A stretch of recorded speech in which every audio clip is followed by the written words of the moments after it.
Olá, estamos começando o nosso Fato Conversado, um podcast muito especial comigo que você já conhece, Silvana Venâncio. Hoje com um assunto muito importante e com convidados também especiais, né? Hoje eu tenho aqui a presença do João Vitor Viana, né? Que já é um amigo pessoal, né? Conheço de longa data. E Camila Pimenta, prazer te conhecer pela primeira vez, estamos juntas aqui. Muito prazer, Silvana. Que também tem uma representatividade no nosso município e, quiçá, no Brasil, né? Estamos esperando isso, né? E falar dos seus projetos, falar sobre essa data que está chegando, que é o Dia da Consciência Negra, e o que representa esse dia para todos nós, né? Porque hoje a gente cada dia vê mais o racismo aí em pauta e é uma coisa que precisamos mudar, né, gente? Prazer, João Vitor, estar aqui no programa de hoje. Primeiramente, permissão, dá licença para estar sentado nessa mesa aqui com você, que é um privilégio muito grande. A gente já conhece desde a infância, né? Uhum. Então, o respeito pelo seu trabalho é muito grande. Obrigado pelo convite, obrigado, Pod Estúdio. E também, não menos especial, tá sentado lá dessa preta, Camila Pimenta, que tá vindo aí bem forte aqui no nosso município, né? Tanto Bom Jesus do Itabapoana como Bom Jesus do Norte. Vem acompanhe o seu trabalho no Instagram. Parabéns aí. A gente fala parabéns, mas também com uma palavra muito forte, né? Porque ela toca um assunto sobre racismo, um assunto sobre essa data especial que tá vindo aí, que é a Consciência Negra. Que eu falo especial por ser bastante importante. Então, eu só tenho a agradecer o convite e vamos bater um papo, né?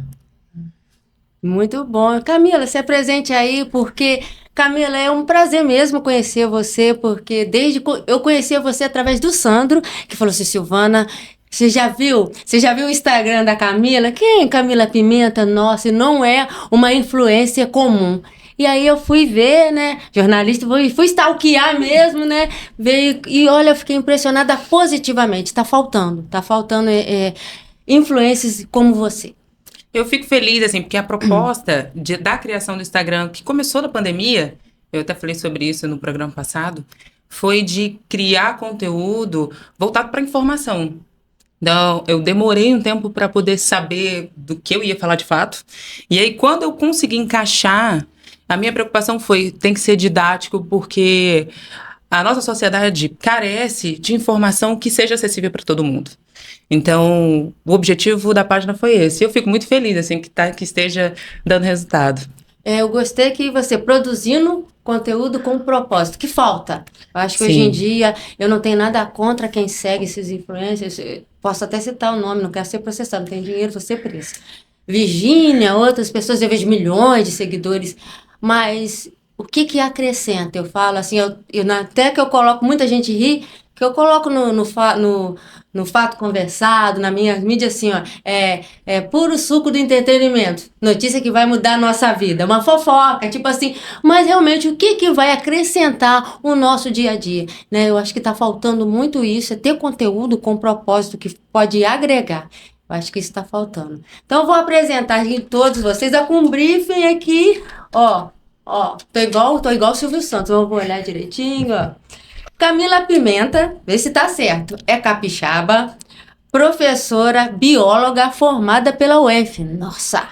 Tem mestrado em ciências com o nome de agroecologia pelo IFES. O que é agroecologia?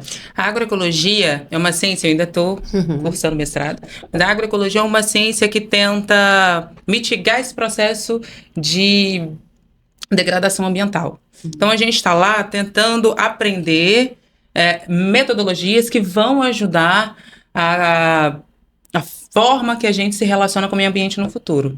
Olha só, isso é muito importante. Você vê o que está acontecendo, né?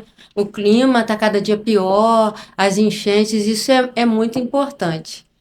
Né? E você fala muito das mulheres pretas, né? Sim. O certo é preto ou negro? O que é o correto? Eu não sei, assim. A gente usa o IBGE para poder dar essa explicação de uma forma bem mais fácil. Quando a gente fala de comunidade negra, a gente está falando de um coletivo de pessoas. E preto a gente usa para indivíduo.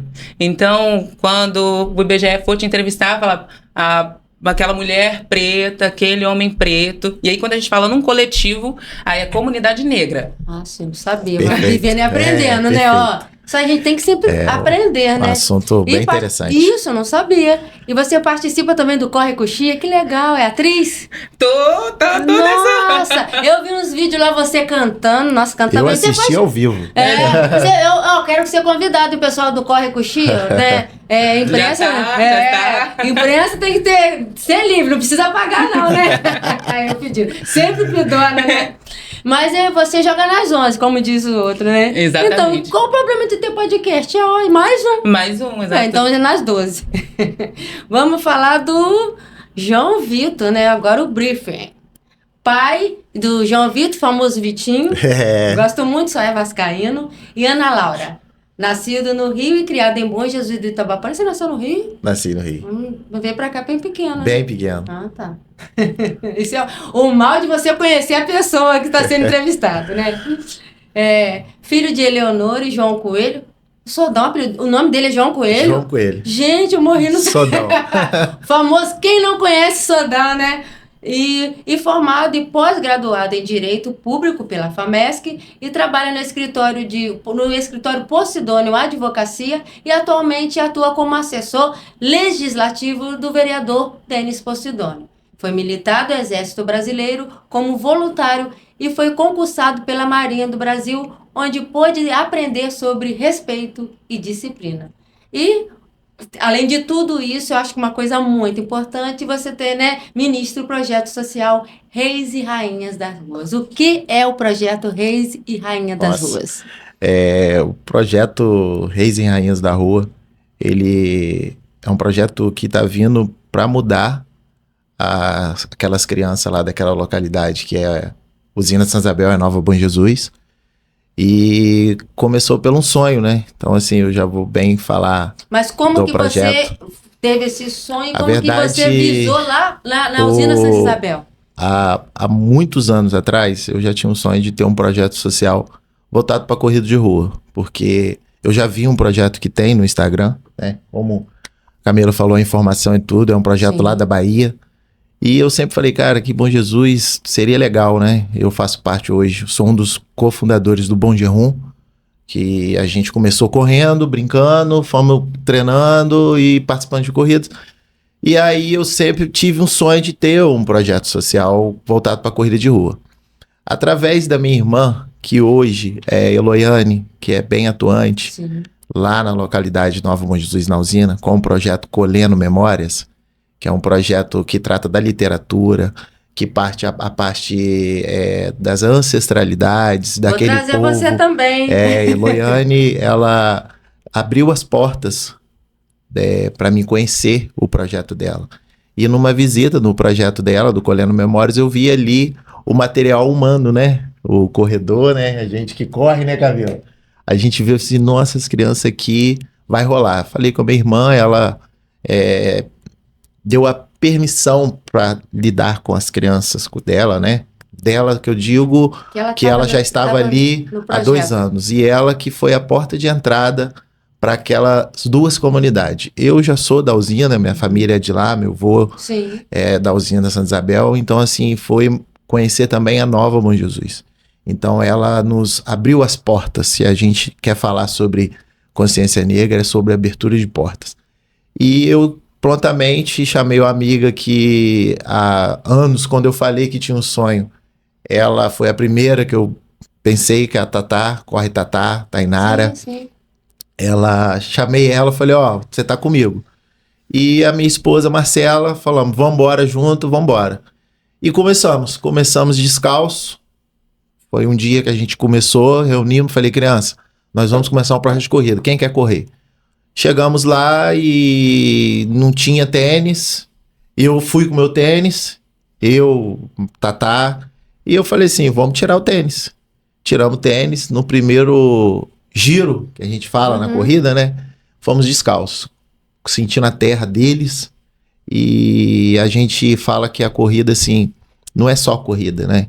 A gente chega lá para abrir as portas para as possibilidades.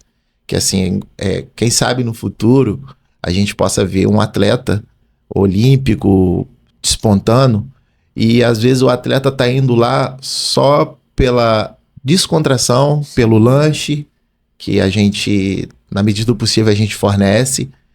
E quem sabe aí no futuro ter um atleta olímpico, esse é o sonho dos maiores, né? Mas a gente está ali mesmo para eles valorizar o território deles, saber que o Reis e Rainhas da Rua é uma janela de possibilidades infinita que aquelas crianças lá não está tendo no momento, né? Então eu acho que a gente foi para levar uma brincadeira, para uma felicidade, e hoje a gente está deparando com uma comunidade, eu não vou falar largada, uma comunidade desamparada, né? Limitando o acesso aos direitos sociais, que é o lazer. Então a gente está proporcionando isso. O Reis e Rainhas é isso, alegria. Você falou uma coisa que o padre Paulo da paróquia São José, ele me atentou a isso. Quando ele chegou para Bom Jesus, ele é de Minas, mas ele foi da paróquia lá de Itaperuna, foi para a paróquia São José, e ele sabe que eu sou muito do projeto de social. E ele conversando comigo, ele falou: Silvana, eu não sabia que Bom Jesus tinha favela. Eu falei assim, favela, comunidade, as pessoas vivem à margem. E ali ele citou a Nova Bom Jesus. Você já reparou que a Nova Bom Jesus é afastada? Parece que vive à margem. E você me falando isso, me veio o padre Paulo falando.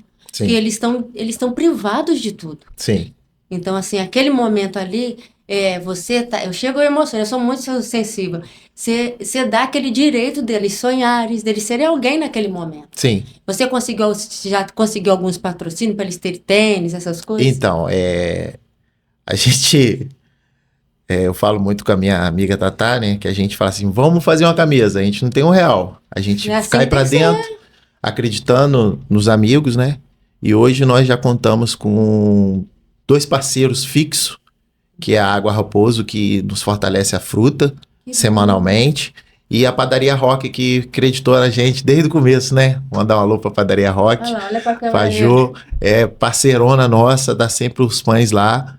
E as questões do tênis, o corredor, Camila sabe como é que funciona, você né? corre também, Camila? Camila corre. Não, mas você... O que você... Meu Deus, tô com vergonha. É mais caro Ela que corre. Eu estou com vergonha. Depois eu vou complementar essa parte, porque... Corre sim. E aí, assim, a gente, através do Instagram, com a informação correta, né? A gente foi pedindo uns amigos, né? E aí começou a aparecer tênis usado, que já deu para começar. Sim. Já depois apareceu uns amigos doando tênis novos.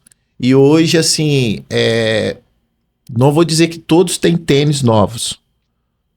Todos já chegou tênis para todos. Isso aí. Mas eu vou dizer que para você, se você for lá no nosso projeto lá sábado, e você vai ver crianças sem tênis por conta da falta do acesso, do guardar, de exatamente, ter. Então, sim, assim, e ainda tem... E vai aparecer mais. Então, hoje nós temos parceiros e amigos do projeto. Isso é muito bom. Eu acho que o mais importante é ter esse parceiro que acredita em você, Sim, então é sim. amigo. É. Entendeu? Assim, até quando os patrocinadores aqui do Fato Conversado são amigos, então, que acreditam nesse projeto. Então é muito interessante, igual, né, do Café com Pimenta, entendeu? Gostei muito desse projeto. Não sabia que você também foi um dos fundadores do Bom Gerum. Marcinho também corre, não corre? Márcio Almeida? Márcio Almeida foi um ponto muito importante do Bom Gerum. O Bom Gerum, a gente está em até comemoração, mandar um alô para meus amigos do Bom Gerum, né? Nós estamos agora comemorando 10 anos de grupo. O grupo nasceu com amigos. A gente marcava para fazer longões, que são percursos maiores. A gente saía do IFE e fazia 15, 20 quilômetros, até que um dia a gente marcou de correr numa corrida fora. E dali a gente, vamos montar um grupo. E aí fomos adicionando. Se eu visse a Camila passando na rua, você quer correr? Vamos pro grupo. Eu acho que não é sério, eu posso fazer piada comigo, ele não ia fazer isso comigo. Então, se vai pra correr, ele não ia fazer. Eu posso fazer piada comigo. E aí o grupo foi tomando a proporção que hoje, se existe o Reis e Rainhas hoje, é através do Bom Jejum, né? Porque o Bom Jejum ali no início são os primeiros parceiros que a gente recorre. Então o Bom Jejum hoje você vê quanta gente que mudou vida. Vida é atividade física, né? Saúde. Você vê ali, por que aquele pessoal tá correndo lá e agora, terça-feira, nós tivemos a comemoração de 10 anos, chovendo, nós fizemos o treino, foi lindo. E eu acho que é isso, você se propor a fazer um pouco mais, né? Até mesmo para sua família, para alguém do seu lado. Às vezes você fica pensando assim, meu sonho é ter um projeto social, eu não sei. Vai lá, e eu aproveito e convido a todos para ir lá conhecer o Reis e Rainhas, até mesmo, Silvana. Vai lá para você ir lá ver as crianças. Eu gosto muito vai ser muito bem recebido, como nós fomos muito bem recebidos na Nova Bom Jesus e na Usina. Eu tenho toda uma gratidão ao pessoal daquela comunidade lá, que estão sempre nos abraçando, sempre dando a oportunidade de estar com as crianças deles, né? E uma confiança e uma responsabilidade muito grande. Camila, você joga nas 11, nas 12, pode falar aí do... Primeiro eu queria te parabenizar pelo projeto, porque a gente tem que estar sempre atento em fazer essas micro-revoluções, sabe? Porque a gente não vai conseguir zerar os problemas do mundo, não tem como, Sim. Não dá. Mas dentro daquilo que a gente pode, se a gente consegue fazer pequenas revoluções com as pessoas próximas, com aquilo que a gente consegue tocar, já é meio caminho andado, sabe? Porque pode ter certeza que vai ter lá no futuro sementinhas do que vocês estão plantando agora. Com certeza. E isso é o que alimenta, sabe? Eu sou muito disso. Tem muita gente que fala assim, Silvana, você vive de utopia? Não. Se eu não vivesse de utopia, o que seria de mim? Eu sempre vou galgando e a gente vai conseguir. Se eu viver sem sonho, sem uma utopia, o que vai acontecer? Exato. Eu acho que na vida a gente tem que ser assim. A gente tem que existir um grau de algo positivo. Sim. Por mais que a gente vá se deparar com um problema lá fora. Mas a gente tem que acreditar que existe uma capacidade de mudança. Senão... Mas aproveitando, eu corro muito, caio o dobro, né? Inclusive já tô famosa no laguinho, porque agora quando eu caio, ninguém vai me ajudar mais. Porque já sabe. Já sabia a Camila. Tá bom. Vai cair. E como que começou, assim, você se fez, como que começou a ser esse projeto acadêmico? Você é de Bom Jesus do Norte, capixaba de Bom Jesus do Norte. Como assim, eu vou estudar, eu quero me formar. Sempre tem, infelizmente, sabe, aquela negra ou preta, vai fazer o quê? Tem isso, infelizmente, Sim. né? Então, como que foi? Você veio de colégio público? Conta a sua história. Eu fui a aluna falante, que não estava muito preocupada com nada. E aí, eu tenho um professor que chama Henrique, e fala muito isso. Fala, você vai ser professora, você vai ver. Ele falou que me jogou praga. E aí, eu comecei a querer estudar. A princípio eu nem sabia o que eu queria fazer, pensava em fazer 1 trilhão de cursos. E aí um dia eu me deparei com o vestibular de biologia e falei assim, vou fazer assim, sabe? Não vou passar nisso, deixa isso pra lá. E aí quando eu passei em 15º, nem uma posição muito boa, mas já me achei maravilhosa. Falei, outro patamar de gente, já fiquei toda animada. Universitária. Quando eu entrei na universidade, eu falei assim, o que é isso aqui? Tomei, né, os primeiros... Show da Xuxa é esse? Que show da Xuxa é esse? É bem diferente, Sim, né? Quando a gente vê a universidade... A realidade. E agora no mestrado é mais cacetado ainda, nem... Imagina, enfim. Eu imagino mesmo, porque eu não fiz mestrado ainda. Então, foi bem difícil. A necessidade de estudar começou assim, em final de 2014, eu comecei com um processo para poder cuidar do cabelo natural. E aí, eu passei por uma situação que, bem depois, eu fui entender que eu tinha passado por uma situação de racismo e até então eu não tinha nem ideia. E aí, o que a gente faz? A gente que é preto, a gente normalmente, principalmente quando a gente escuta assim, não, você está exagerando, pensa bem, não é assim, fulano é uma pessoa boa. E aí, antes disso... o conceito de racismo estrutural, ele vai surgir bem antes, mas a gente foi ter ciência disso muito depois, a partir de 2015, 2017, que isso começou, né, a ser comentado. Então, eu peguei e fiquei comigo em casa, assim, será que eu tô errada? Será que fui eu? Será que fui eu que disse algo? Será que O que poderia ter desencadeado esse tipo de situação? É igual quando a mulher é abusada sexualmente. A culpa da mulher. Eu até coloquei no Fato Conversado, no Instagram lá, que a esposa do Robinho falando que a culpa era da mulher, gente, pelo amor de Deus. Entendeu? Então é sempre a mulher que tem a culpa. E a mulher acaba se sentindo, será que eu não tenho uma condição? Sim. É muito complicado, né? E aí, quando eu comecei a fazer esse questionamento, eu peguei e falei assim, eu preciso estudar para eu poder saber reagir a isso se acontecer de novo no futuro. Como que eu reajo? E isso começou em 2015. E aí, de 2015 para cá, eu já passei por todas as etapas. Já passei pela etapa de querer converter todo mundo, sabe? Venha ser um preto empoderado, você também, vem. E aí, depois, eu entrei na fase da raiva, porque a gente começa a se deparar com as coisas do cotidiano e você começa a se revoltar. Sim.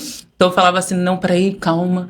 E aí, chegou um momento que eu peguei e falei assim, olha, se houver a possibilidade de eu passar o conhecimento de alguma forma, tudo bem. Se não, porque depende muito da forma como você vai pegar a informação que eu te dou. Então, para que a gente consiga ter uma troca, eu preciso que você aceite.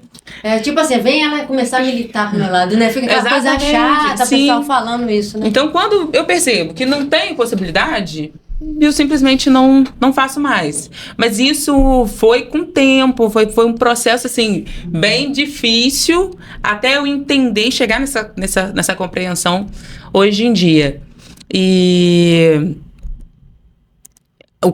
a continuidade para a vida acadêmica virou assim uma coisa de eu quero ser doutora. Então, vou ser doutora um dia, vou ralar um bocadinho até eu conseguir, mas virou algo assim que eu nunca vi essa possibilidade. Nunca. E não, teve hoje aquele fato assim, preto tem que ser sempre o melhor, você tem que ser destacado, você tem que ser o melhor para...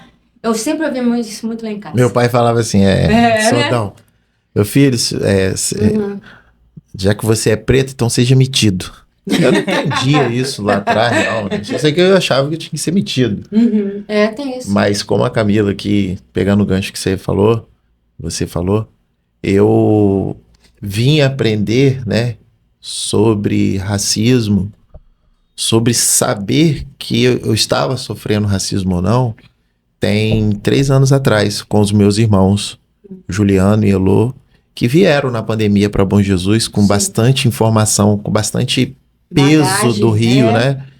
E eles me passaram um conhecimento que eu tinha que estudar, né? Nem que seja breve, nem que seja pouco. Estudar, para me poder falar, ou até mesmo reagir, passar para os meus filhos, né? Para um amigo branco que se permitia ouvir, eu teria que estudar para despertar a ele também estudar o assunto. Porque a gente tem os fatos que acontecem, o outro chamou de isso, ofendeu, tá? Isso é um fato. Mas como mudar esse fato? Aí a gente vai lá para as crianças, que é lá, a gente lá no Reis e Rainhas da Rua, eu vou falar toda hora. Não, mas tem que falar. A gente tá dentro da comunidade lá, a gente tem o poder da palavra, que você tá me dando aqui agora, Silvana. Camila também. O poder da palavra é tão importante para você saber o que falar com seu pai, com seu professor, e a gente passa isso lá. Nós temos um momento do poder da palavra. E hoje agora nós já estamos conseguindo a fazer as crianças falar. Nós já estamos mudando o comportamento do pegar o alimento, um exemplo. Lá no alimento a gente entregava o alimento. E nas corridas, o alimento não se entrega, você passa e pega. Sim. Então agora lá nós já estamos conseguindo ter aquele ambiente que a criança vai, ela pega a banana dela, come, ela pode falar. Então crianças que já querem falar, eu falo para me imitar, imita o tio, né? Então, eu acho que, como a Camila aqui falou, a questão do preto, nós, né, aproveitando, falando mesmo, nós temos que se informar sim, nós temos que estudar muito, né, pouco, quanto mais a gente estuda, né, Camila, você que já está, eu digo, posso ver pelo seu Instagram que você já está nível mais avançado, porque assim, eu vou ali catando assisto muito podcast do Mano a Mano, eu sou muito fã dele, por isso que eu tô muito lisonjeado de estar participando do podcast. Tem que abrir muito espaço. Muito espaço. Quando eu vi o seu programa, eu falei, que bacana mesmo. Então, é isso, é ocupar com informações e você que tipo, quer aprender, se permita, né, a estudar o assunto. Quando... A primeira coisa que eu fiz foi ir para os conceitos básicos, tipo assim, de pegar os livros e tentar entender e tentar aplicar no cotidiano, porque eu acho que dá uma certa complicada quando você vai pegar um conceito e vai colocar vai só explicar assim, de forma acadêmica, porque eu vejo esse é um dos problemas que a gente acaba tendo, porque quando você vai para academia, dentro da vida acadêmica, todo mundo fala muito difícil, todo mundo fala muito complicado. Exatamente. E aí, você vai ficar aqui a tarde inteira falando um negócio e ninguém vai entender nada.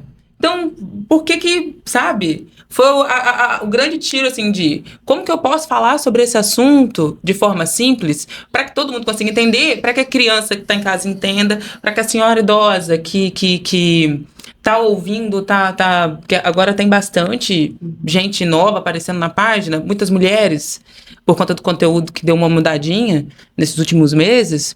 Como que eu posso fazer para essas pessoas conseguirem captar informação, entender o que eu tô falando? E pegar esses conceitos que são complicados e transformar em algo simples.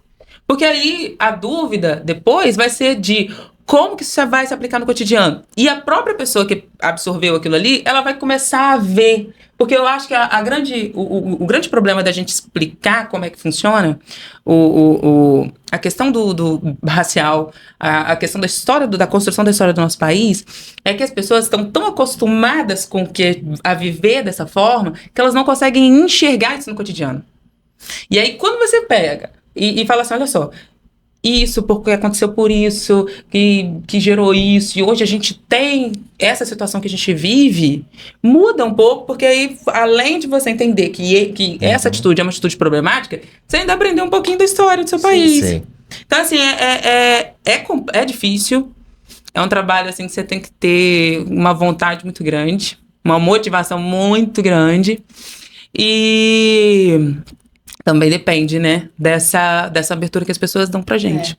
Que é muito difícil. Eu falo também que quando eu comecei a fazer a faculdade de comunicação e jornalismo, não tinha um negro, entendeu? Então, assim, para eles, cara, eu sou filha de preto, meu pai era preto, negro, né? Então, assim, para eles, não, a minha mãe era mais clara, mas é filha também de negro. Meu avô Vitorino era negro. É até interessante isso aí, Silvana. Então eles achavam mesmo, espera, fala que eu sou amarela, mas eu sou preta, cabelo ruim, tudo. Então, um dia, fazendo até quando tá fazendo um negócio de sabão, então meu pai fazia sabão, eu filmei meu pai para mostrar lá na faculdade, e eles... seu pai é negro, como se tivesse, eu assim, por quê? Eu não sou o quê? Naquela época eu tinha cabelo grande e era cacheado, entendeu? Assim, tipo, se tivesse um espanto, meu pai é negro e sou filha de merendeira aposentada, e qual o problema? Entendeu? Vou até pedir um auxílio aí da Camila com esse assunto, que eu achei assim, quando eu passei a estudar, né, sobre racismo, sobre a cor da pele, né, cor da pele, muitas pessoas não sabem que pardo é preto. É isso. Eu falo até mesmo dentro da minha casa hoje, né, com a minha esposa, quando eu falei com ela, falei, vai ver o seu documento. Ela viu que era pardo. Mas tá aqui, gente. Depois no final ela vai aparecer aqui, vai ver se você é parda. É o que acontece. E na época não tinha isso, né? Você colocava o documento, talvez a família dela é preta. Mas eu digo também, eu tive uma amiga, um dia a gente conversando sobre racismo, eu naquela militância empolgado, falando de tudo. A gente fica no começo, né? Você fica florando. E a minha irmã, por exemplo, sempre foi comigo, irmão, vai devagar. Vai devagar porque depois vem a raiva. Sim. Porque a gente passa por esses estágios, porque primeiro a gente fica ali com vontade de aprender. E aí depois você fica com entusiasmo. E depois você vê que a realidade não é essa. E você vê acontecendo o tempo todo, aí você fala com as pessoas, mas não é isso, você vê que... Aí você começa, peraí, deixa eu segurar. E aí essa coisa essa situação da cor, né? Porque o pardo também é uma situação muito complicada. Não vou dizer que é mais difícil do que o preto, porque é diferente. Porque o pardo, ele tá ali no meio. Eu tô dizendo, sabe por quê? assim, um amarelinho. Você tá lá na Nova Bom Jesus, exemplo. Você tem as crianças pardas, que elas não são aceitas pelos pretos, e o pardo não é aceito pelo branco, porque o branco sabe que não é. Mas ele é mais aceitável para estar ali. Você era aceitável até quando eles viram seu pai. Exatamente. Você era aceitável, né? Então, assim, eu acho que essa informação chegando nas crianças, eles entendendo isso, porque o que você disse, os jovens, hoje eu digo muito pro meu filho, eles querem falar de racismo? Não, eles querem daqui para frente. Sim. Daqui para frente, vamos ver o que vai resolver. Eles não querem saber o porquê que chegou isso. E aí é a coisa da história, é a coisa da ancestralidade, saber de onde que você veio.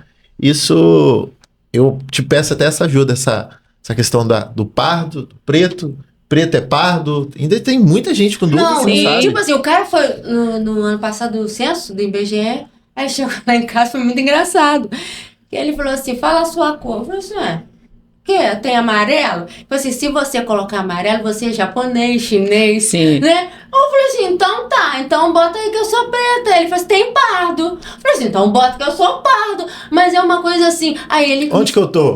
Onde que eu tô nesse, né? Aí ele me explicou assim, que tipo assim, se você, negro, preto, chegar e falar pra ele, no caso, falar assim, eu sou branco. Ele vai ver que você é preto, mas ele é obrigado a colocar branco. Ele me explicou. Porque o que você sente? Eu falei assim, caraca, não entendeu? Eu fiquei assim, o cara do IBGE falou isso. A questão do pardo, ela vem toda de uma história a partir do século XVIII, era necessário colocar, com a quantidade de pretos que foram comprando sua alforria, quem tinha a certidão de nascimento escrito preto, porque eram os pretos da terra, as pessoas que nasciam aqui. Eles não conseguiam ter direito à herança. Então, a gente tem várias... A gente chegou aqui no Brasil a ter 48 classificações. Preto claro, preto escuro, preto roxo. Sim, amarelo, cafuso, mulato, que era proveniente das misturas que foram acontecendo à medida do nosso crescimento do Brasil. Do navio negreiro lá. E aí... de mistura de indígena com negro, mistura de europeu com negro, mistura de europeu com indígena. Então tinham várias classificações. A gente chegou a ter 48.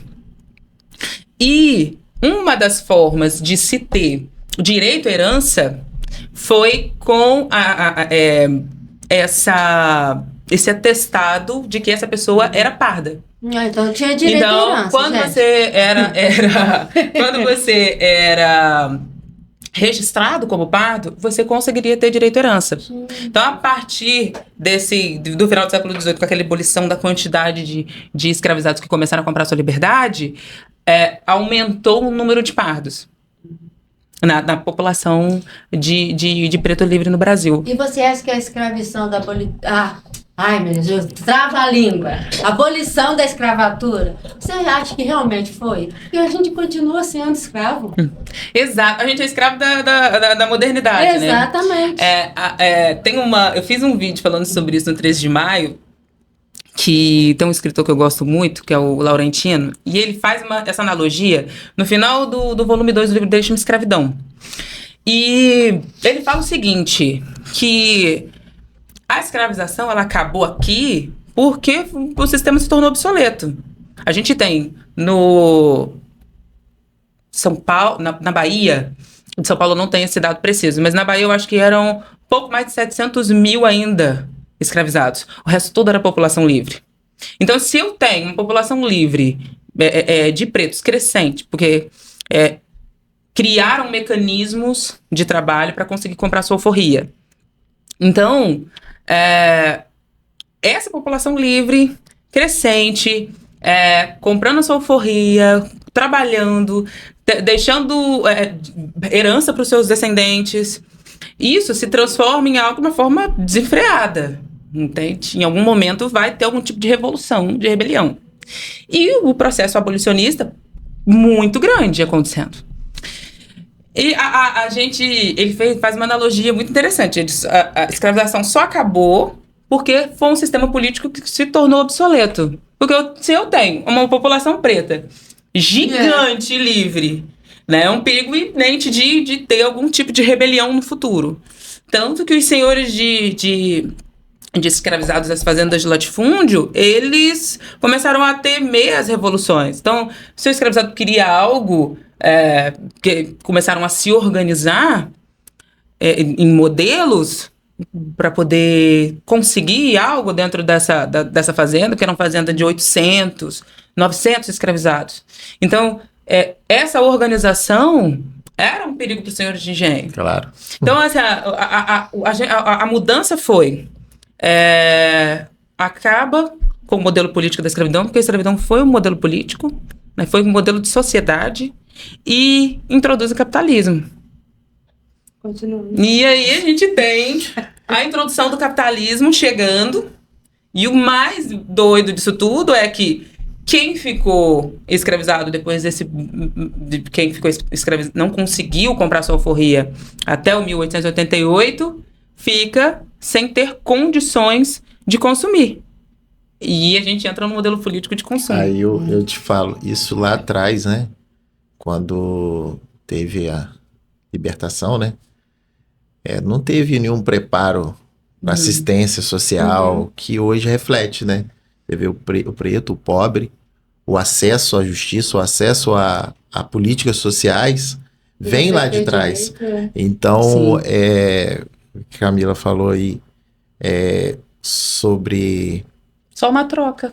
Só uma troca. Aí eu te falo, eles trocaram como a política organizacional é importante para combater o racismo, porque lá atrás, vai ter um assunto bem polêmico, já existia as cotas. Uma cota de terra para aquele grupo, uma cota de oportunidade, uma cota para aqueles brancos que têm a oportunidade. Então, lá atrás já existia, tudo é cota. Então, eu vou até puxar esse assunto. Mas espera, antes disso, Felipe, solta a batida aí, compadre. Solta aí. Porque todo mundo sabe o que aconteceu. Estudantes da PUC, ó. PUC é a Universidade Católica, né? Que controverso, né? Profere xingamento preconceituoso contra os estudantes negros da USP. Olha só, chega a me dar asco, arrepio. Ah.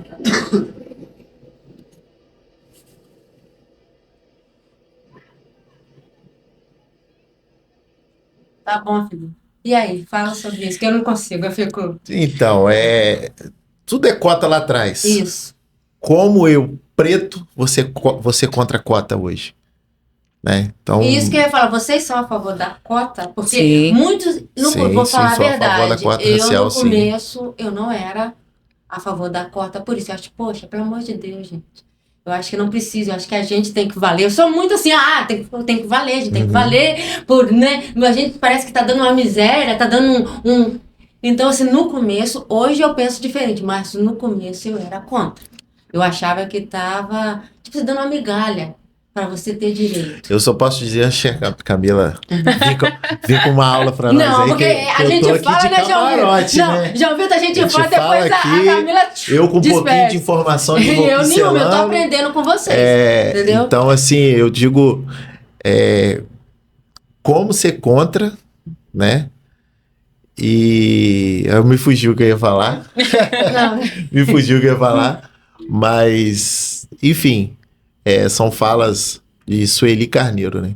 Se você hoje é a favor da cota, fale no seu programa. Sim. Reafirme isso. Sim, sou a favor da cota, tá? Isso. Sou a favor da cota. No começo eu não era, não, mas hoje eu sou. Porque você vai ter que rebater, você vai trazer informação, porque...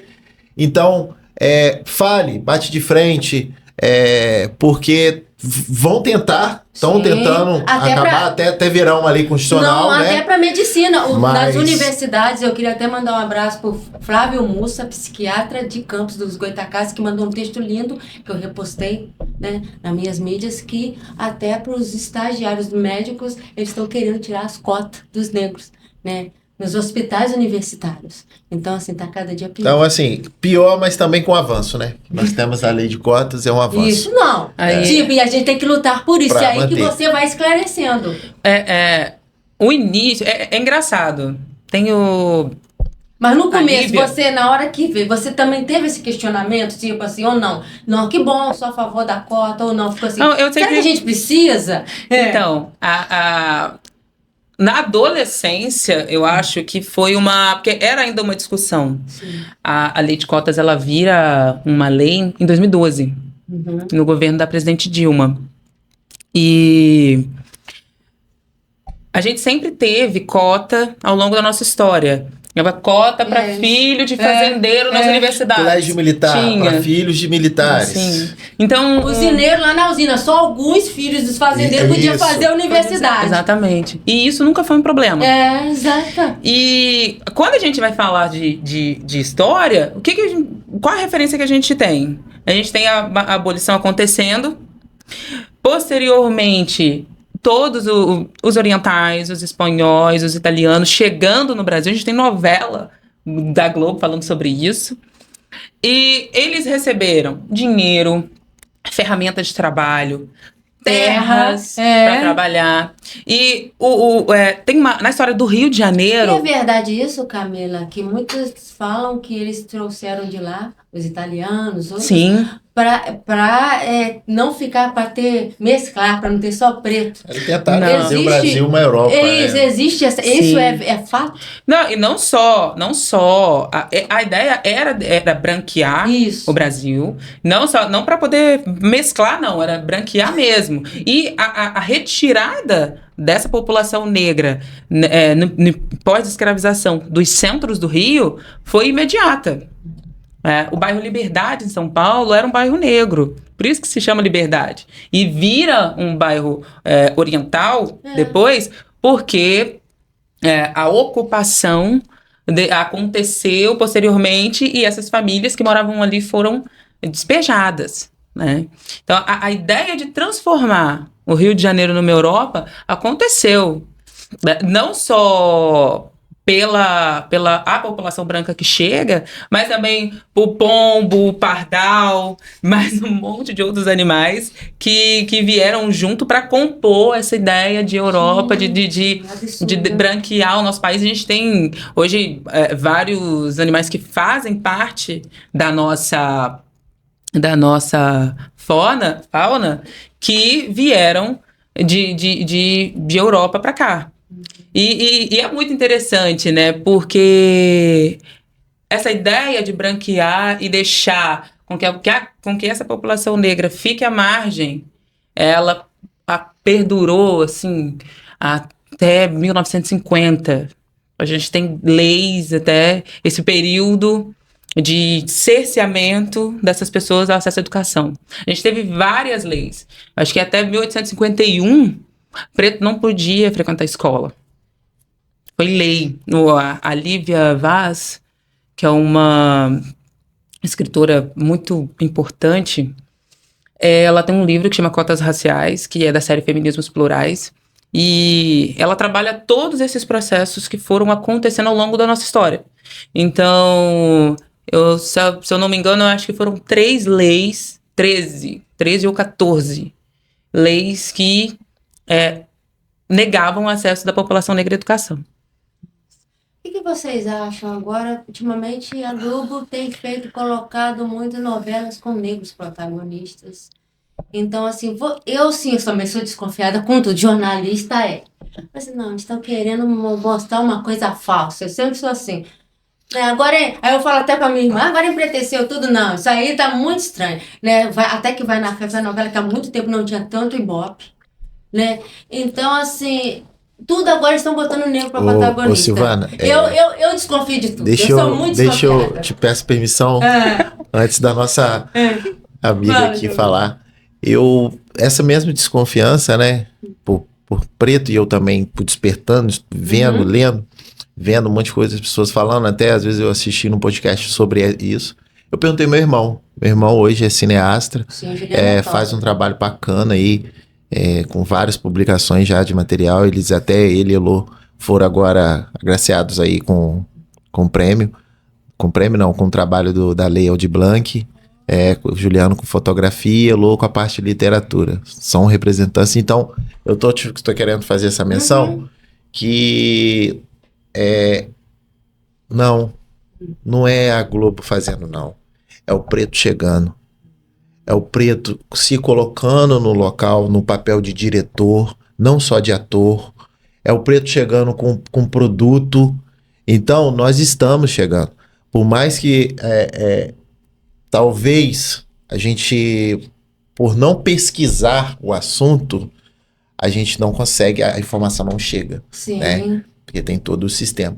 Mas o preto tá chegando, com material, com produto. Então, hoje, os diretores, como atores... E também tem uma população que está consumindo. Consumindo, é isso que eu ia concluir. Se não tiver se você não consumir, né? Então tem a parte daquela vai acrescentar... Não, porque a Globo tudo é lucro, que também é uma empresa, lucro, gente, né? lógico. Lucro. A gente tem que... Mas não é somente isso. Mas é porque tá chegando coisa boa. E muitos profissionais pretos... Porque antes, você já pensou, o negro era só empregada doméstica... Ou era novela de escravo. O bacana, né? É que você ter o material, né, sendo vendido, e também é o preto conseguindo se colocar nessa posição, né? Na posição de ocupar o espaço que não era antigamente tido como não poderia ser, né? Né, Camila? Você, como atriz, faz o corre-coxê, né? Você pensa igual também, que eu achei que o João Vitor agora deu aula agora. Você me desafiou. Filosofei. Você viu que eu olhei firme, né? É bom pra fazer um corte, Você viu, né? Esse é o bom pro corte. Bom pro corte. Cheguei firme, né, Camila? Eu concordo em partes. Eu acho que a indústria descobriu que existe público para consumo. Então, a gente... tem diretores norte-americanos, o Jordan Peele, que fez Nós, fez Corra, ele recebeu a proposta de fazer algum filme para Marvel, e ele falou que só aceitaria se eles dessem o direito para ele poder exercer a criatividade dele. Não deram esse direito para ele, porque a ideia era que o nome dele estivesse no cartaz. Então, ele não aceitou. Falou, não vou aceitar. E a ideia de que...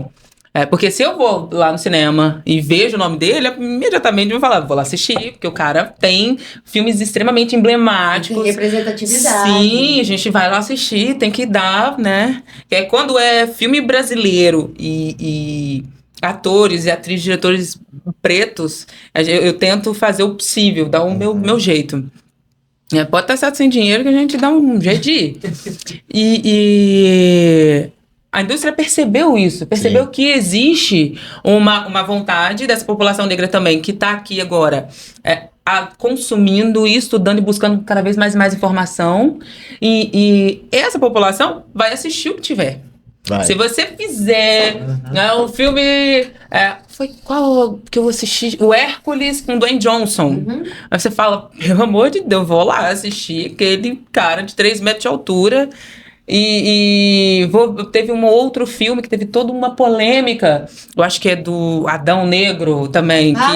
Teve uma polêmica. Como assim? Fizeram um vídeo. Da Marvel, né? Adão Negro da Marvel. Da Marvel, que foi também do Dwayne Johnson, que teve toda uma discussão de como é que aquele cara ia ter uma casa daquele tamanho. A discussão do filme foi essa. Você vê... Como que aquele cara ia ter uma casa daquele tamanho? Eu falei, mas ele é um super-herói, é um negócio de mentira. Pelo amor de Deus. E a discussão foi isso, porque o cara... Era a discussão. A discussão era essa, o filme é sensacional. Então, tipo, ainda tem...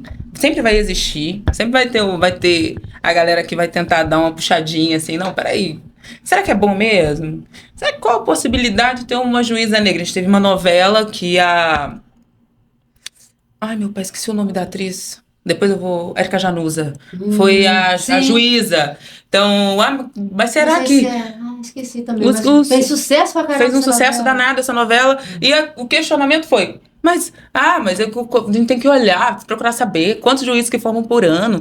E será que se tivesse preto juiz ia agir daquela forma, ia ser daquele jeito? Como se a gente se colocar, né, nesse lugar fosse algo... Peraí, vamos lá, a gente tem que repensar. Mas existe muito racismo estrutural, né? Como a gente fala... Aqui, Deus me livre aqui, pode... Tipo assim, preto quando caga na entrada, caga na saída.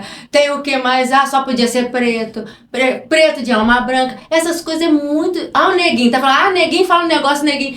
É difícil tirar esse racismo estrutural do povo. Até os pretos falam isso, infelizmente. Só com informação. Só com informação. Eu vou até pegar um gancho aqui que o que me despertou, né? Eu dentro da minha casa, novamente falar dos meus irmãos, né? Porque eles são minha referência hoje. Nesse assunto e em outras coisas. Eu usando o termo dentro de casa, minha irmã, irmão, fala isso não.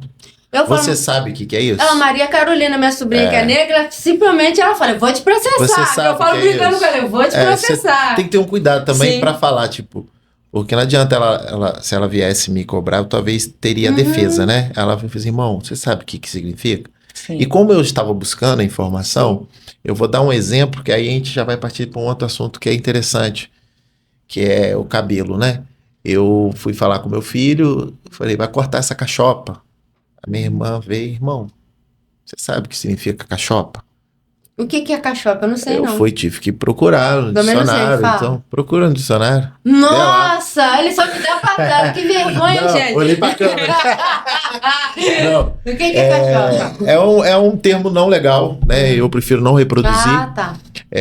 Agora eu vou prefiro não reproduzir. É igual você chamar o crioulo. É claro que tem vários sentidos, né? Mas dependendo da forma como fala, você vai reproduzir pro seu filho. E a gente reproduz isso normal. Por exemplo, por que eu teria que mandar meu filho cortar a cachopa? O cabelo dele é tão bonito. Ele queria deixar o cabelo grande. Ele cortou agora, não sei porquê, mas ele...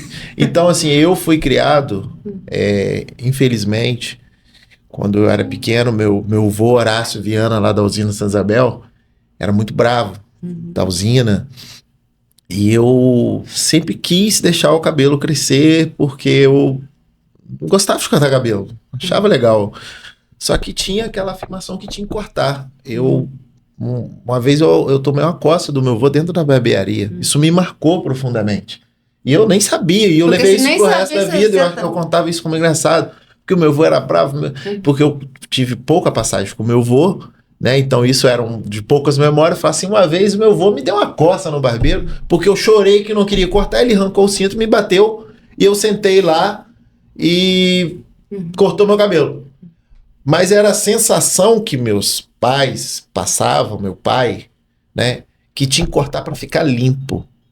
E depois eu fui para Forças Armadas. Então eu tive que manter meu cabelo corte baixo e hoje eu tenho o hábito de cortar baixo. Por que as Forças Armadas têm que ter o cabelo baixo? Essa cultura, ela foi introduzida do navio negreiro na saída de África para cá. Porque, primeiro, a estratégia na hora de raptar as pessoas em África, principalmente na Costa da Mina, que a Costa da Mina foi da onde saiu a maior quantidade de escravizados para cá, para o Brasil.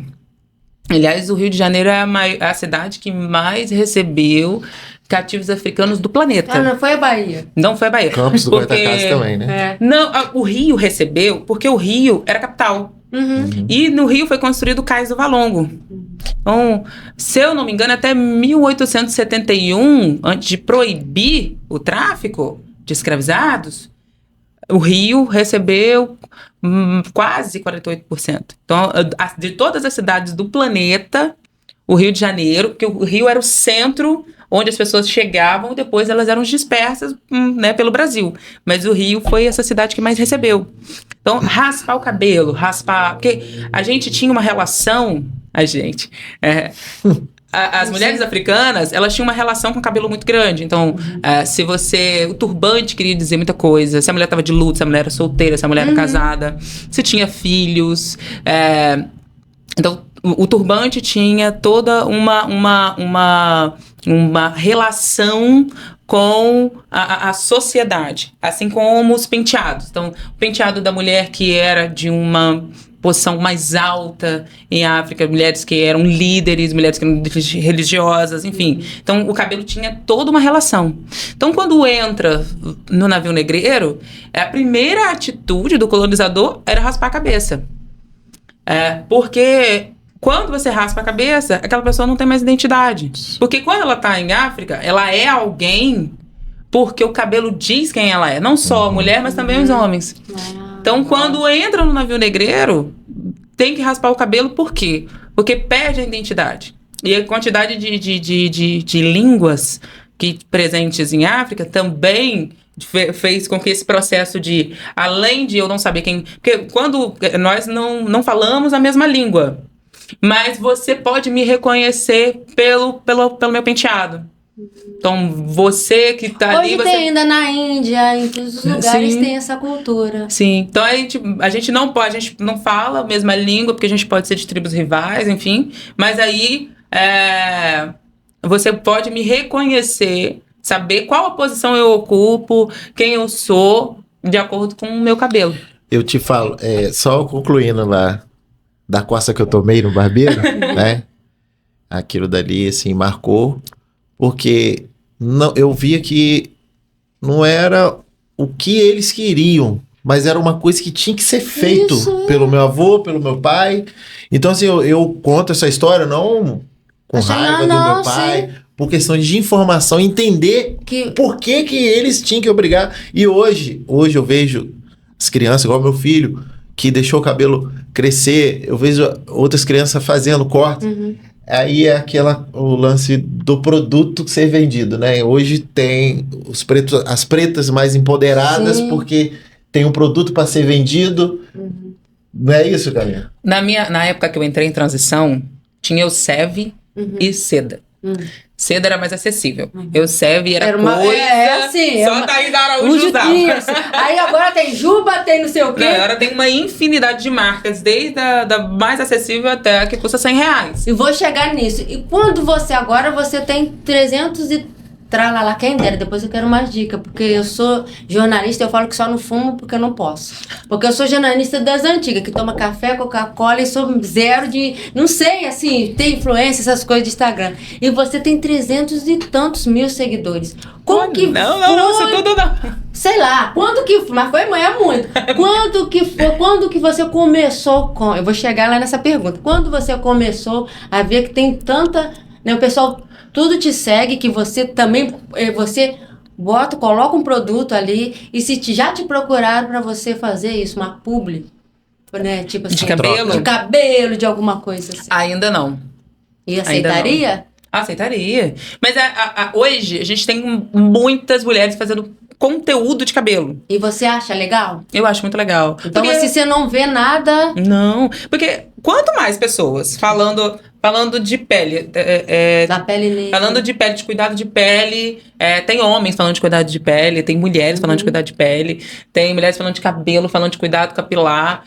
Eu sigo 2 rapazes que eles fazem trança no cabelo, eles têm todo o processo de cuidado com a pele deles, e eu acho isso sensacional.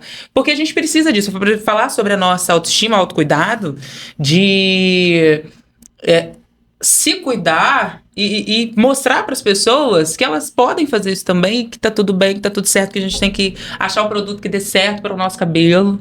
Porque agora a gente tem, né, essa infinidade de produtos que a gente pode brincar aí do que dá, do que não dá, se tá bom, se não tá, se tá caro, se tá barato.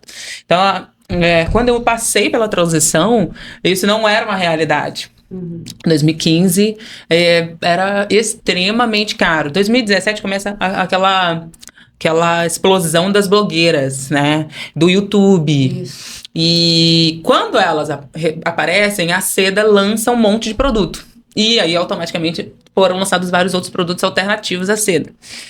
E foi nesse momento, assim, que eu falei, agora estão chegando... Tá acontecendo alguma coisa. Aí você percebeu. Mas eu já tava com cabelo natural, já tinha um tempo, e já tava penando também um tempo. Então, quando eu vi, assim, possibilidade de, caraca, tem variedade pra gente poder usar, nossa, muda muito. Muda muito. E ter quanto mais mulheres, falando de cabelo, falando de maquiagem para nossa pele, falando de cuidado com a pele, falando de creme, falando... Enfim, nossa, é muito maravilhoso. Felipe, solta a batida aí, comadre. Bota aí.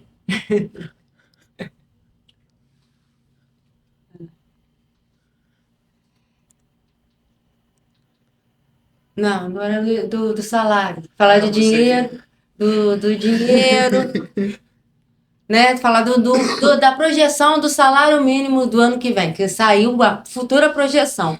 O que significa esse possível aumento do salário mínimo de R$ 1.521 para o seu bolso? Falando do bolso em geral, da população em geral.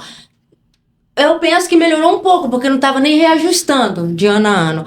Mas tá difícil ainda, né? O que vai... Não é só para a população preta, é para a população brasileira. O que vocês pensam sobre isso? A gente tem mais de 84%... Tem inflação também?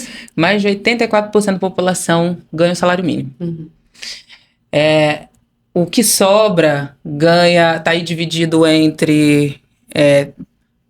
acima de até R$ 4.000, até 7 e a partir de 7. Então, a gente tem um país que é um país pobre. Se você tem mais de 80% da população ganhando um salário mínimo, é um país pobre. E o que a gente consegue entender que, com isso é que tá longe de a gente conseguir ter condições de vida que sejam possíveis, a gente ter todos aqueles direitos, né? Que a gente vai direito ao lazer, direito a... Como que você vai... O que você tá falando? Ir no cinema. Como que vai no cinema? Tipo assim, se você for no cinema, você vai querer comer pipoca, você vai querer comprar refrigerante e você vai levar o seu filho, você...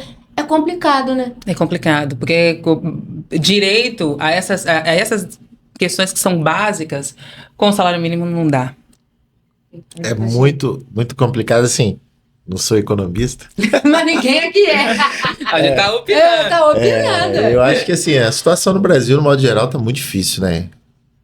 Tudo muito caro, até não só para quem recebe salário mínimo. Eu vejo que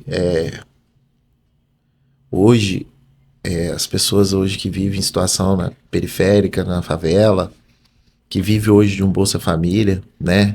E as pessoas de fora falam assim, o pobre lá é Bolsa Família, mas tem iPhone. Acho isso tão raso, você vai lá na casa dele, lá tem uma TV e tal. Mas vamos lá. O salário mínimo foi que a Camila falou, que tem todos os direitos que tem que ser garantido. Eu vou falar pelo fato de conhecimento hoje lá, do projeto lá na comunidade Nova Bom Jesus. Quantas crianças você tem, que eu esqueci de perguntar? Hoje nós estamos com 50 crianças. Até que idade? De que idade até que idade? Interessante, né? Que a gente começou com de 6 a 18, mas hoje já temos crianças com 3 aninhos dando os primeiros passos. Que bonitinho. E nós temos hoje uma nova atleta, que é de lá, é a... Qual o nome mesmo? Isabel. É uma senhora já tá chegando aos 70, ou 70 e poucos. E semana passada, no anterior, ela chegou levando as crianças dela. Aí eu sou pilhador, né? Eu vou correr por quê? Lá quem passa lá pode estar... O que for, eu chamo pra correr. Pode ser... Então vou lá, vamos ver. Pode ser o representante maior daquela comunidade ali, que ele já me conhece. Sim. Eu vou chamar. Não, tá isso. E aí ela pegou, eu vim pra correr. Falei, pô, que legal. Então, ela veio, na outra semana ela chegou e ela tava com um tênis que não é ideal pra corrida, né? E aí eu sempre carrego, vou pra lá, eu sempre carrego minha sacola de tênis usados. Não velhos, usados. E aí eu brilhantei ela com um tênis da ASICS. Ela botou no pé, um tênis rosa, preta. Gente, tem que tirar uma foto. Tem foto, não? Tem um vídeo lá no Instagram. Ela partiu, tu. Então, assim, a gente não tem idade. Hoje eu tento trazer os pais. Isso. Eu, voltando ao assunto, que eu quero até chamar atenção para isso, que é um assunto que eu estudei na minha pós-graduação e também nos concursos que eu fiz, que é a zona do não ser. Explicar o que é a zona do não ser. Hoje eu tenho um projeto lá e eu consegui, né, através da Secretaria de Saúde, pedindo, né, humildemente, não através de ninguém, pedindo mesmo. de trazer aos poucos os meus atletas para fazer exames. Porque a gente tá lá, eu sei que correr é uma brincadeira, a gente não faz, estamos deixando bem claro, a gente não esforça mais do que eles já fazem, né? Que é correr. Então eu consegui vir trazer. E aí, eu parti para os primeiros lá, que são os de ponta, eu bati de frente já com a zona do não ser. É o quê? Não ter documentos.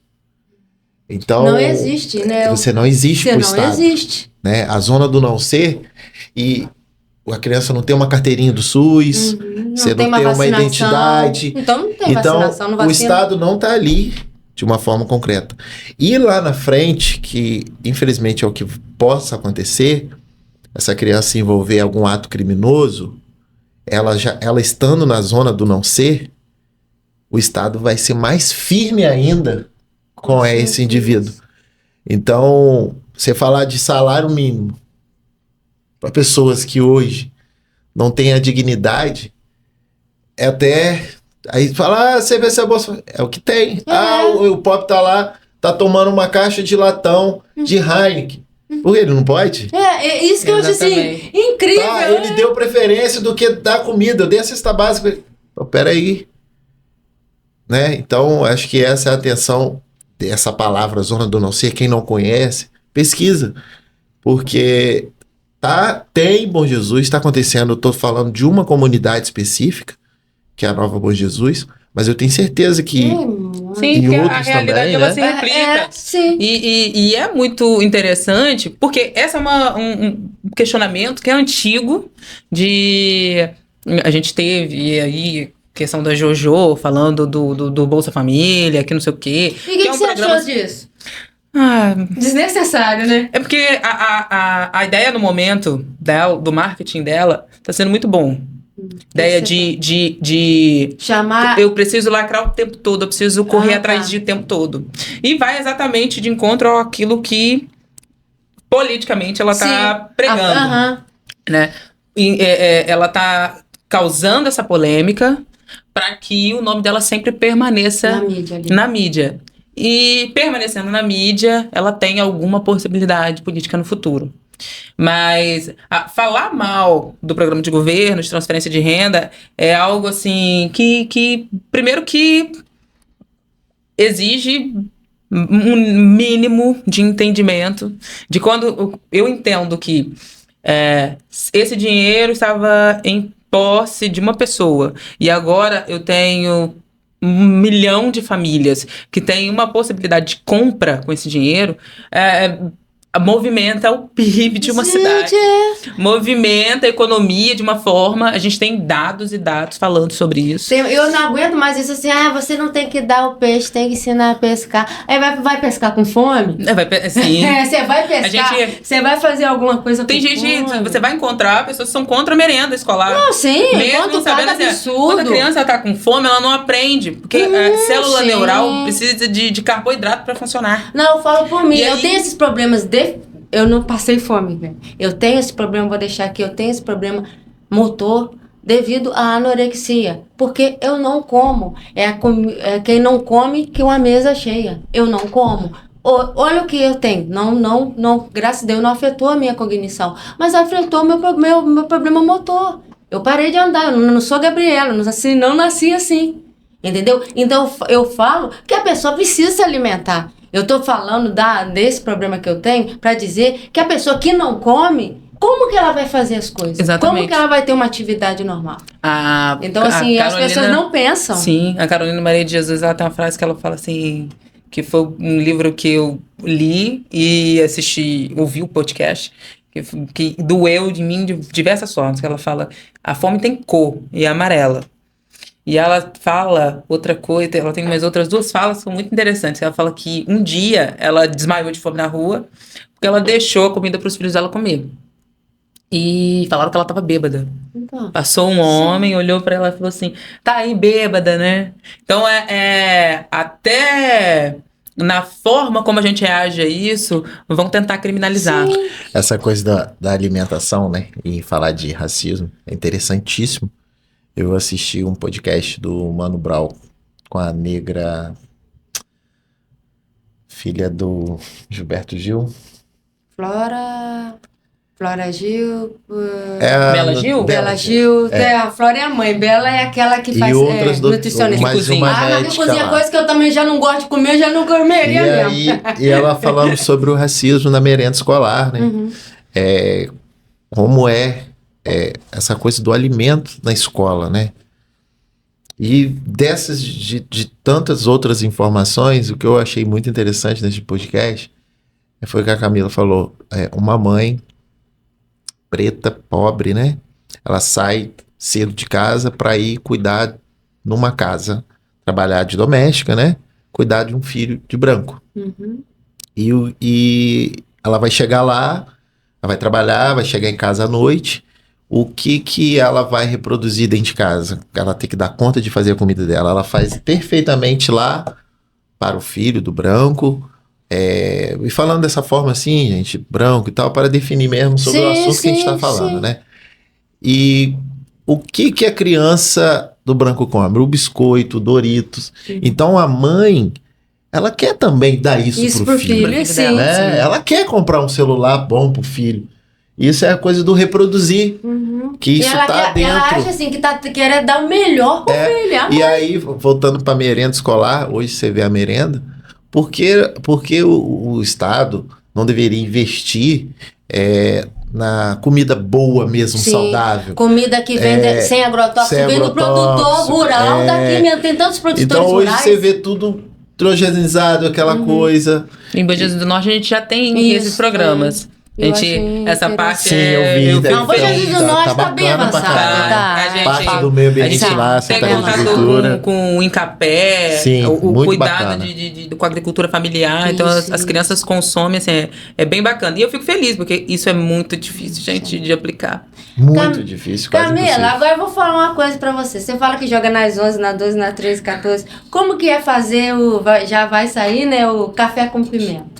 Um podcast agora. Como que surgiu o podcast? O convite? A ideia foi, assim, muito inusitada. Quando eu recebi o convite para criar algo, eu fiquei meio assim, meu Deus, mas como é que vai ser isso? Eu? Como assim? Né? Síndrome do impostor falando. Mas a gente tem. E aí, depois, demoramos uns 2 dias, né? Eu me reuni com o Rafael, que também tem um programa, Toma Cash, que eu já conhecia ele, e inclusive a gente até marcou participar do programa dele também, muito antes disso tudo acontecer. E eu fiquei assim, uns 2 dias pensando assim, em como que seria isso. E aí a gente começou a procurar nomes de programa, ideias de como que iria ser, enfim. Praticamente tudo foi resolvido assim em 2 dias. Desde do convite do Sandro até a concepção da logo, foi tudo muito rápido. E assim, a gente fica numa expectativa, né, numa euforia, porque é algo muito legal e é algo muito novo, né, para nossa região. Né? Então, eu acho que o Bom Jesus tem que valorizar mais os podcasts. Eu acho que vem com tudo. Eu também, mesmo como jornalista, foi um aprendizado fazer. Comecei com prosa política. A gente aprende todo dia, gente. Eu sou amante do podcast. Eu também. Eu sempre gostei muito de escutar. Eu prefiro mais escutar podcast do que música. Eu escuto podcast. Legal. Cada um tem um jeito de escutar, né? Eu escuto dirigindo. Eu escuto de madrugada. Cara. Eu escuto fazendo outras coisas. Fenomenal. Eu assisto dirigindo porque eu vou ali... Nos centros as pessoas fazem bastante isso. Nossa, é muito bom mesmo. E essa experiência já... Eu tô achando realmente bem difícil. Porque, por mais que tenha uma experiência em gravar vídeo pra internet, porque eu gravo em casa, gravo sozinha, né? Eu ligo a câmera, eu falo do jeito que eu quiser, eu gravo 30 mil vezes pra sair um vídeo bom. Então, é muito diferente. É muito diferente o formato. Mas você tá gostando? Tô apaixonada. Mas eu jornalista, sei das coisas, você sabe, né? Jornalista... Tem uma professora que fala médico acha que é Deus, jornalista tem certeza. Não, mas eu sei, não precisa falar, mas eu sei que você vai entrevistar um famosinho aí, né? Vamos. Um global, será? Vamos ver. Um político também. Se for político, me chama que eu quero ficar de longe, do Prosa Política. E se for global aparecer também, eu quero tietar. Com certeza. Tem novidades por aí pro Tem Café bastante com novidade por aí. Pimenta? Bastante... Você tá gostando do Pod Estúdio? Felipe tá te tratando bem? Felipe tá me tratando muito bem. Pod Studios tá, assim... eu tô encantada. Eu não imaginava, não conhecia, só ou tinha ouvido falar. Então, é igual caviar, né? E aí, quando eu vi, fui super bem recebida. Só tá faltando a Coca. A gente tá ainda tentando fechar patrocínio com a Coca-Cola pra poder ter Coca, pra poder beber, né? No meu caso é café. Mas... assim, eu tô realmente bem feliz, assim. E se Deus quiser, vai ser uma caminhada muito boa que a gente vai trilhar junto. Isso aí, então o Pod Estúdio está muito feliz com a sua aquisição, né, com Café com Pimenta. Eu muito feliz de você fazer parte do Pod, né? Ah, obrigada.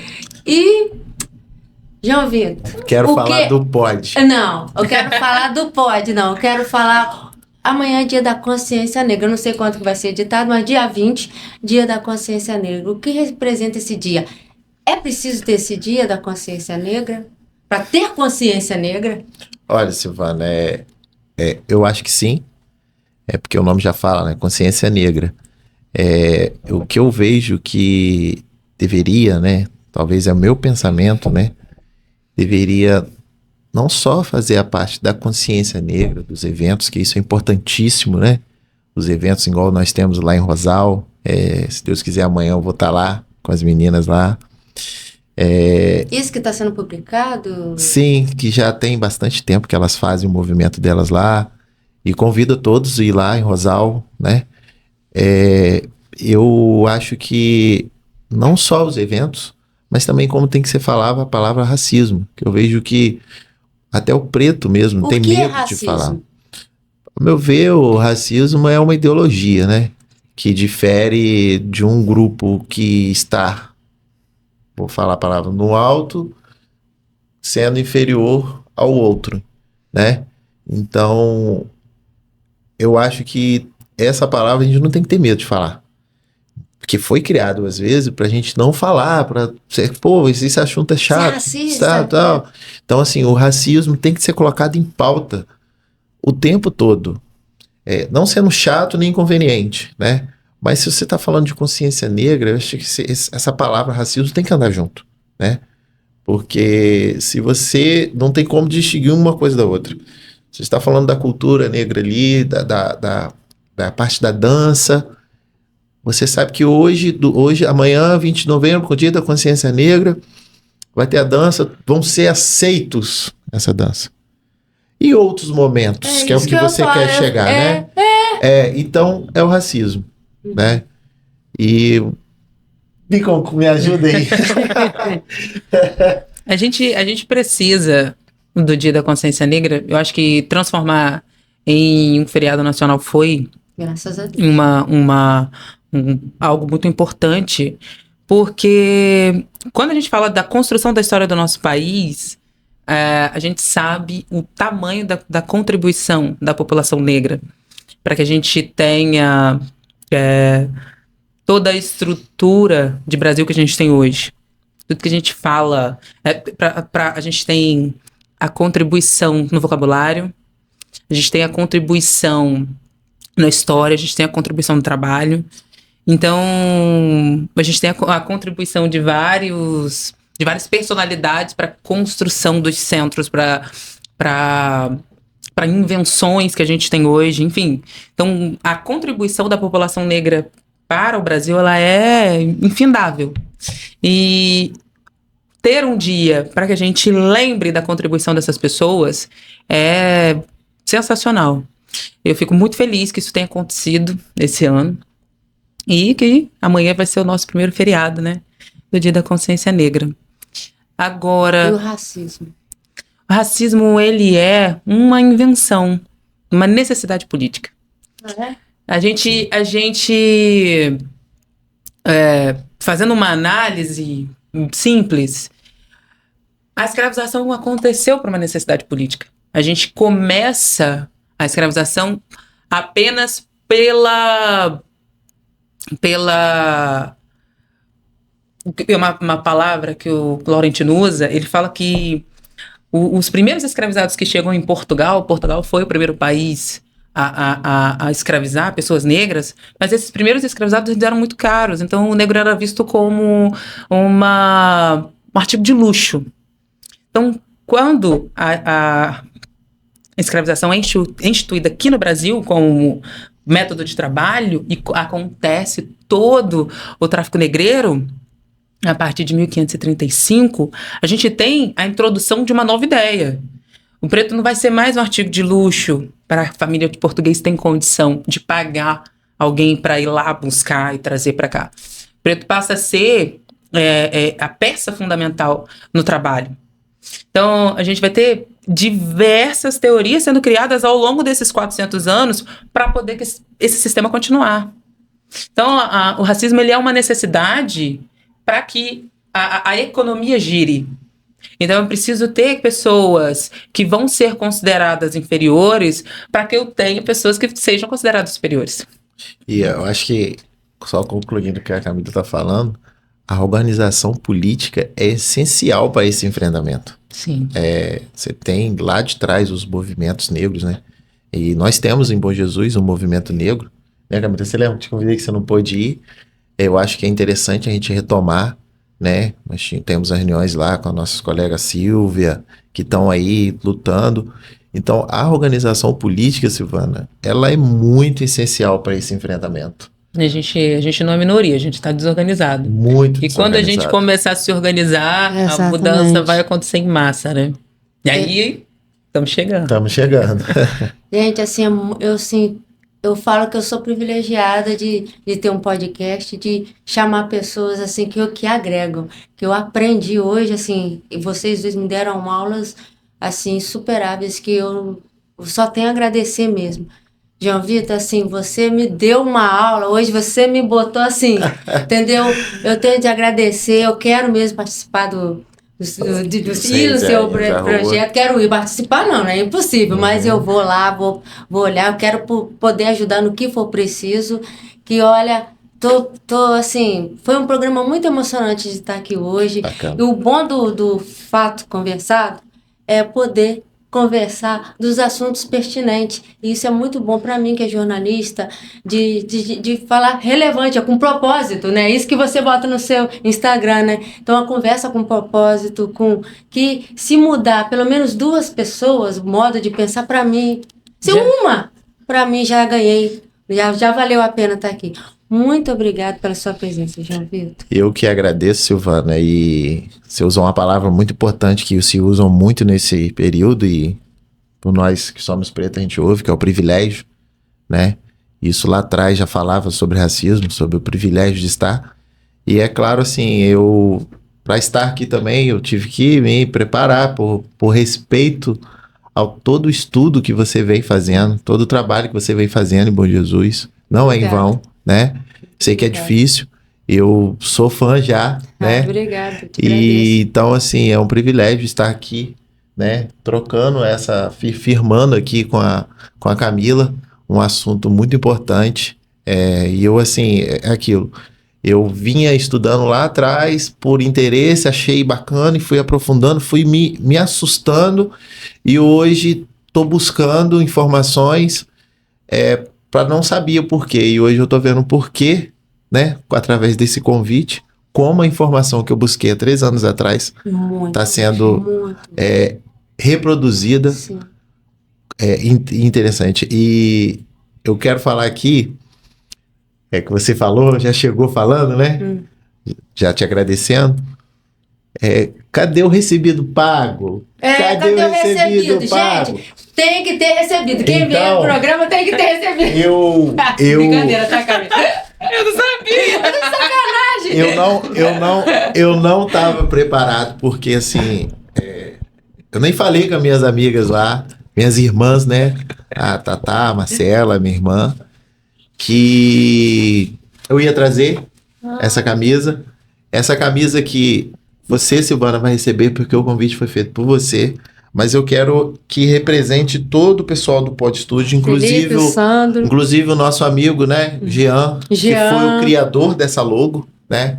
Ele, Jean, sua camisa tá lá comigo, tá? Eu te amo, Só Jean. não te entreguei, tá bom, meu amigo? Pode ficar tranquilo. Ele fala assim, ô desgraça, eu Então, te amo, Jean. essa camisa aqui é pro podcast, tá? E você Isso. representando o podcast, receba aí, Reis e Rainhas da Rua. Não, o Jean faz cada logo E incrível, essa né? logo foi feita por ele. Ah, Jean faz, Gratidão, tá, irmão? ele que faz as minhas logos, meu filho. Ele trabalha excepcional. Ó. Gente, aí Jean, eu ganhei primeiro que você. Vou tirar a foto e vou mandar fazer inveja. E também fica o convite para todos, quem quiser ajudar o Reis e Rainhas da Rua. Ó, Ai, contem Só comigo. chamar lá no Instagram lá, que a Tatá vai estar respondendo, ela que produz nosso material, né, Tatá?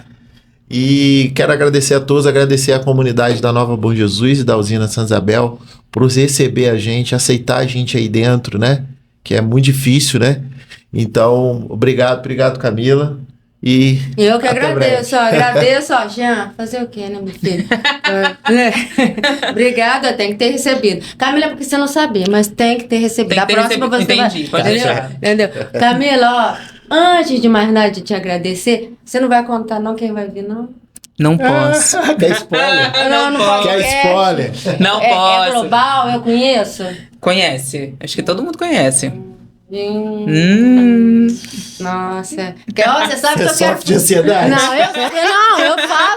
Eu faço atenção plena por causa de ansiedade. Eu faço mais de fone, gente. É porque eu sou muito ansiosa, então eu não vou nem conseguir dormir. Tá bom, depois eu te conto. Então, ó, gente, se liga aí no Café com Pimenta, vem global aí, hein, gente? Vem global aí. Ó, muito obrigada. Eu também, assim, prazer imenso te conhecer. Eu não te conhecia. O João Vitor já conhecia esse ranço há muito tempo. Você, eu não te conhecia.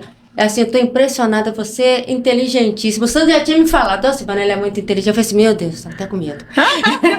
Mas você, assim, também deu aulas, sabe tudo, é informado com tudo.